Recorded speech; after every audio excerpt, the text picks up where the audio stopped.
तुमची मुले जर ही 5 पदार्थ खात असतील तर समजून जा त्यांचे आरोग्य फार धोक्यात आहे. नंबर 1 वरती आहे कोल्ड्रिंक किंवा पॅक बंद ज्यूस.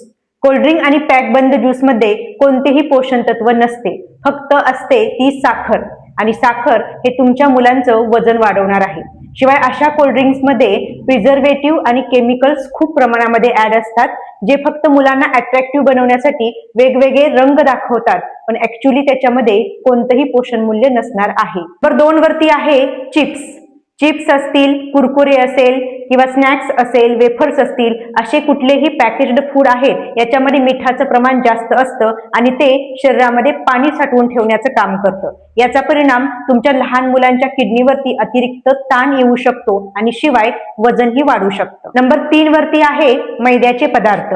पाव असेल, खारी असेल, बिस्किट असेल, बर्गर, पिझ्झा असेल, हे सगळे मैद्यापासून बनवलेले पदार्थ आहेत. मैदा इतका बारीक असतो की तो आतमध्ये आतड्यांना चिटकून बसतो आणि त्याच्यामुळे पचनाचे विकार, कॉन्स्टिपेशन सारखे प्रॉब्लेम्स लहान मुलांमध्ये खूप प्रमाणामध्ये होतात. शिवाय मैद्यामध्ये अजिबात फायबरही नसतं, त्यामुळेही लहान मुलांचं पोट अजिबात साफ होत नाही. नंबर 4 वरती आहे चॉकलेट किंवा कॅन्डी.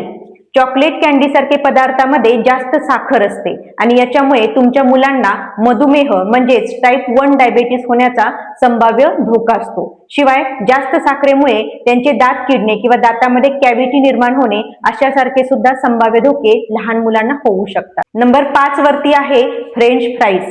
अलीकडे लहान मुलांमध्ये आणि पालकांमध्येही फ्रेंच फ्राईज खाण्याचे जास्त फॅड आलेले आहे. बटाट्याचे लांब तुकडे करून ते खूप तेलामध्ये तळले जातात, ज्याला आपण डीप फ्राय असंही म्हणतो. परंतु जेवढं डीप फ्राय केलं जाईल तेवढं त्याच्यामध्ये ट्रान्स फॅटी ऍसिड तयार होत असतात आणि हे लहान मुलांची चरबी आणि वजन वाढायला कारणीभूत ठरतात. शिवाय हे फ्रेंच फ्राईज आपण मिठासोबत, मसाल्यासोबत किंवा केचप सोबत खात असतो आणि केचप ही लहान मुलांच्या शरीरासाठी अत्यंत हानिकारक आहेत. त्याच्यामध्येही खूप जास्त प्रमाणामध्ये प्रिझर्वेटिव्ह, केमिकल्स आणि साखर असते, त्यामुळेही मुलांच्या आरोग्यास धोका होऊ शकतो. तुम्हालाही तुमच्या मुलाचे आरोग्य सुधारावायचे असेल तर कमेंटमध्ये चाइल्ड असा मेसेज करा, मी तुम्हाला योग्य हेल्दी टिप्स देईन.